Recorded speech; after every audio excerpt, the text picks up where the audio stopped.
안녕하세요. 저는 30대 중반 남자이고요. 사이비 종교에 빠진 어떤 여자와 있었던 일화에 대해서 소개하려고 이렇게 사연을 보냅니다. 심지어 한 명이 아니라 두 명입니다.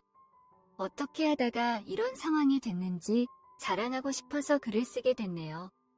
워낙에 교회 다니는 사람이나 절 다니는 사람이 많다 보니까 종교 자체를 안 좋게 생각하지는 않았거든요. 너무 거기에 빠져서 뭐만 하면 종교랑 연결짓는 광신도가 아니면 큰 문제라고 생각하지는 않았습니다. 근데 사이비 종교는 좀 이야기가 다르잖아요. 생각보다 사이비 종교에 빠져 있는 사람이 정말 많다는 걸 이번 일을 통해서 알게 됐는데요. 제가 평소에 굉장히 좋게 봤던 누나가 한 명 있습니다. 언젠간 이 여자를 꼭 한번 내 여자로 만들어야겠다는 생각이 들 정도로 괜찮은 여자인데 하루는 저한테 같이 교회에 가지 않겠냐고 하더라고요. 평소에 그 누나는 술도 많이 마시고 겉으로 보면 교회를 다니는 사람처럼 보이지 않았기 때문에 종교를 가지고 있다는 사실조차도 몰랐고 처음에는 당황했지만 이런 일을 계기로 더 자주 만나면 가까워질 수 있는 계기가 될 거라고 생각했습니다. 그 누나는 저보다 한 살 많아서 사실은 친구처럼 편하게 지낼 수 있는 누나인데 친해질 계기가 없어서 가끔 안부 인사 정도의 연락만 주고받는 사이이고 정말 매력적으로 생겼고 몸매도 좋습니다. 그래서 제 주변 친구들도 소개를 해달라고 할 정도로 괜찮은데 누나를 따라서 교회를 가보니 거기에 생각보다 미인이 많더라고요. 어차피 내 여자가 될 사람은 이 누나 한 명으로 충분하다고 생각했기 때문에 굳이 그런 여자들한테는 눈길을 주지 않고 저는 항상 누나 옆에만 붙어 다녔습니다. 근데 말이 교회지 뭔가 이상한 느낌이 들었습니다. 일단 교회 안에 보통 예수님 사진이나 십자가가 걸려 있는데 여기는 어떤 평범한 남자의 사진이 크게 걸려 있더라고요. 게다가 목사라는 양반은 검은색 벤츠를 타고 다녔고 엄청나게 두껍고 큰 금목걸이에다가 이상하게 생긴 휘황찬란한 왕관까지 쓰고 나오더라고요. 그때 느낌이 딱 왔습니다. 여기는 신을 믿는 전통적인 교회가 아니라 그들의 교주를 믿는 사이비 종교라는 사실을 말입니다. 예배랍시고 하는 말들도 들어봤는데 그 내용도 상당히 이상하더라고요. 교회에서 나눠주는 물을 항상 마셔야 한다. 그 물을 마시면 수명이 30년은 늘어난다. 천국에 갈 수 있는 사람의 숫자는 정해졌다면서 말도 안 되는 소리를 하더라고요. 저도 평소에 종교와 관련된 이야기를 유튜브로 많이 봤거든요. 그래서 딱 들어보니 이게 이상한 종교라는 걸 한 번에 눈치챌 수 있었던 겁니다. 교회에 간 첫날부터 성경 공부도 바로 시작하고 점심 먹은 뒤에 봉사활동까지 참가했습니다. 주말에 이런 걸 하려니까 스트레스 받더라고요. 게다가 성경 공부를 하는데 제가 아는 성경과는 내용이 너무 많이 달랐습니다. 겉으로 보면 그냥 평범한 성경책처럼 생겼는데 알고 보니 이곳의 교주가 성경을 자기 입맛에 맞게 내용을 바꾸고 그걸 가지고 교육을 시키고 있었던 겁니다. 흔히 성경책에서 볼 수 있는 그런 유명한 일화들은 내용이 모두 지워져 있었고 말도 안 되는 이상한 글이 굉장히 많이 보이는 데다가 성경책 자체도 엄청나게 얇았습니다. 아무튼 저는 목적이 뚜렷했기 때문에 오직 이 누나와 좋은 관계를 유지하기 위해서 별 생각 없이 다니기만 했습니다. 밥도 같이 먹고 같이 봉사활동하면서 도시락도 먹고 그랬죠. 그렇게 한 달쯤 지났는데 어느 순간부터 너무 재미가 없더라고요. 매주 이렇게 봉사활동도 하고 없는 돈 긁어모아 헌금까지 냈는데 돌아오는 건 고작 따뜻한 밥 몇 끼에 교주님의 지겨운 잔소리만 들었고 누나랑 관계에 진전이 없었습니다. 누나랑 술 마실 기회도 없고 손잡고 바다도 걷고 싶은데 그런 게 전혀 없었으니까요. 그래서 어느 순간부터는 헌금도 줄이고 밥도 먹지 않았습니다. 그러자 교주님이 저를 불러서 요즘에 교회 다니기가 힘드냐며 자기가 만든 천국에 가려면 헌금을 두둑이 내야 한다는 겁니다. 저는 교주라는 사람에게 딱히 잘 보일 이유가 없었기 때문에 가진 돈이 이것밖에 없어서 이것만 내는데 뭐 어떡하냐면서 대째라는 식으로 나갔더니 그런 자세로는 천국에 갈 수 없다고 하더라고요. 제가 가고 싶은 곳은 천국이 아니고 누나와 함께 홍콩을 가는 것이기 때문에 천국에 안 가도 된다고 대들었습니다. 딱 봐도 사기꾼이라는 게 다 보이는데 굳이 그 사람한테 비위 맞춰가면서 저를 희생할 필요는 없다고 생각했거든요. 저의 그런 태도에 교주님도 얻지 못하셨던지 이제는 제가 좋아하는 누나를 통해서 저를 바꾸려고 하더군요.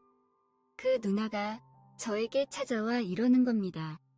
요즘 교회 다니면서 뭐 힘들거나 마음에 안 드는 게 있냐고 교주님이 많이 서운해 하시더라고. 그러지 말라고 말하더라고요. 그래서 저는 요즘에 고민도 많고 힘든 게 있다고 말했습니다.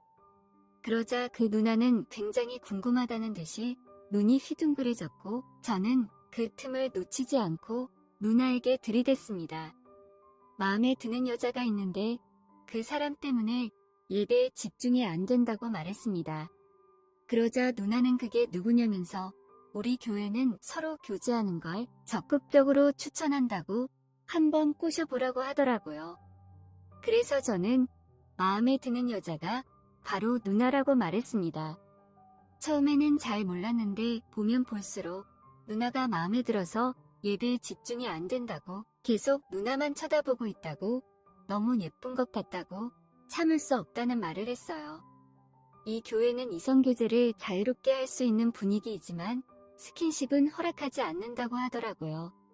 근데 스킨십을 교회에서 할 리는 없으니까 기회다 싶어서 솔직하게 털어놨습니다.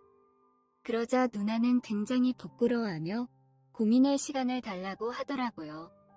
목사님이 매일 잔소리하고 짜증나게 굴어서 마음 같아서는 당장 때려치우고 싶은데 이 교회에 예쁜 이들이 워낙 많기도 하고 누나한테 솔직하게 마음을 털어놨으니까 저에게 기회를 주지 않을까 싶어서 참고 참았습니다.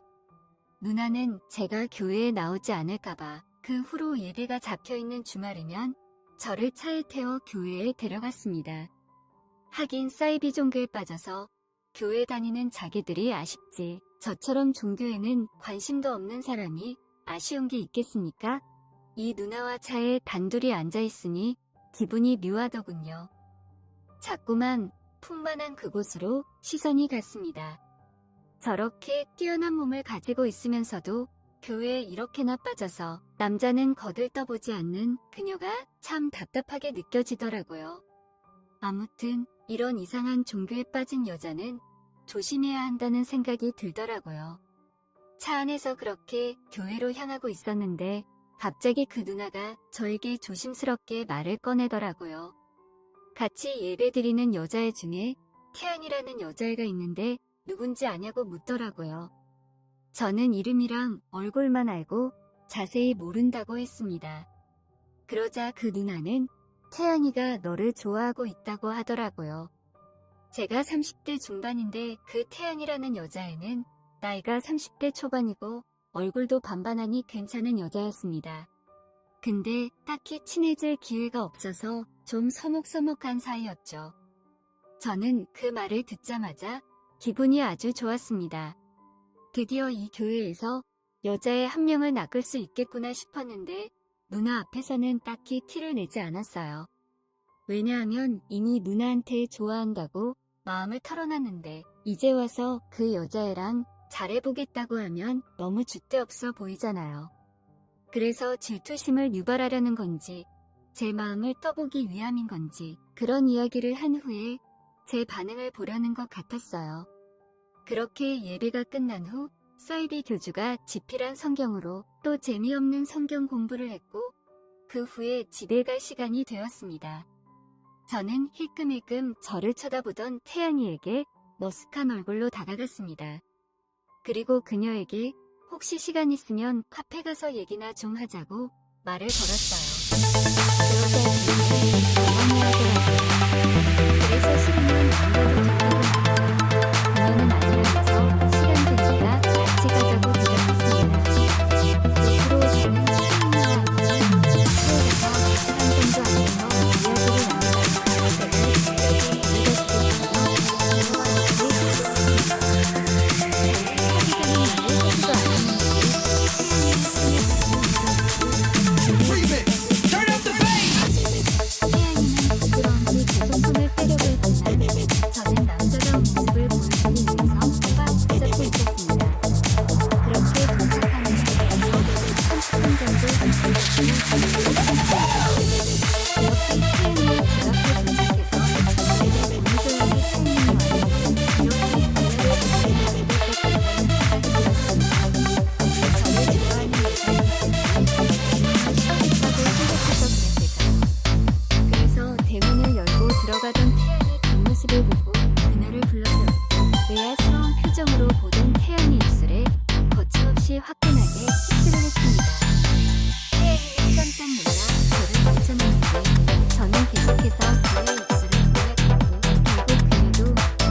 그렇게까지 하고 싶지는 않았고 아무로 맞이하면 괜히 그새 살기 든든한 몇 개적 같아서 싫었거든요.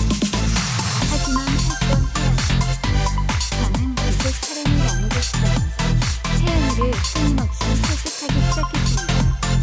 목사님도 사실은 할 거 다 하고 살 거라고 너도 기대되지 않고 내가 행복하게 해주겠다고 말했습니다.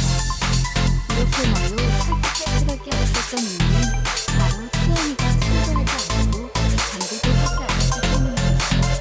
그러니 쉽게 자석드릴 수가 없는 거죠. 우리 목사님은 절대 그럴 사람이 아니라며 극구 부인하는 분위를 배우며 교주기를 하루 종일 고민하며 교주가 어떤 사람인지 보여주겠다고 했습니다. 교주가 친구들과 술도 마시고 담배도 피우는 모습도 보여주고 심지어는 밤에 유흥주점에 들락거리는 것도 보여줬죠. 태양이는 그 모습에 적잖은 충격을 받았으며 이런 모습을 보고도 계속 저 교주를 믿고 따르고 싶냐고 말했습니다. 저건 목사가 아니고 교주라고, 저게 바로 사탄이라며 그녀에게 또 하자고 설득했습니다. 이렇게 설득을 했는데도 끝까지 안 된다며 완강히 거부하는 태연이를 깨기 위해서 머리를 굴렸습니다. 몇 날 며칠 동안 저 목사 뒤를 미행한다고 너무 피곤하다며 몸살이 난 것 같다고 집에서 좀 쉬겠다고 했습니다. 저와 헤어지기 아쉬워하는 그녀에게 옆에서 병간호를 좀 해달라고 말했고 그렇게 저희 집으로 그녀와 함께 오게 됐습니다. 그 뒤로는 모든 게 일사천리로 진행됐습니다. 자연스럽게 밤 늦게까지 병간호를 해주던 그녀를 탐하기 시작했고 결국 그녀도 못 이기는 척 수동적으로 따라오기만 했습니다. 저는 그녀에게 제가 할 수 있는 모든 노하우를 발휘해 만족시키기 위해 노력했으며 그 뒤로는 오히려 그녀가 더 좋아하더라고요.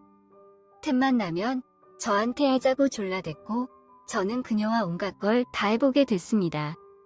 늦바람이 무섭다더니 그녀는 물 만난 고기처럼 각종 도구를 활용해서 하기를 원했고 저는 그녀에게 맞춰졌습니다. 그리고는 태양이와 함께 그 교회를 완전히 나오게 되고 앞으로 다니지도 않았습니다. 그렇게 그녀를 3달 정도 만났을 때 그 누나에게 연락이 왔더라고요. 이제서야 저한테 마음이 조금씩 열리고 있는데 왜 교회를 나오지 않느냐고요. 저는 누나가 나를 거부한 걸로 생각해서 마음의 상처를 받아서 더 이상 교회를 나가지 않는다고 말했고 그때부터 저는 태양이 몰래 누나와 만나며 양다리를 걸치기 시작했습니다. 결국 두 여자 사이에서 저는 매일 번갈아가며 미친 듯이 뜨거운 시간들을 보냈습니다.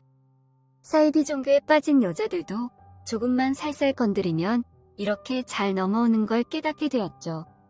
한동안 저의 즐거운 생활은 계속될 것 같습니다. 저의 기력이 남아있는 한 저는 멈출 생각이 없습니다. 이제는 저보다 이 여자들이 저를 더 많이 원하기 때문이죠. 인연은 어디에나 있으니 여러분들도 재밌는 인생을 사시길 바랍니다.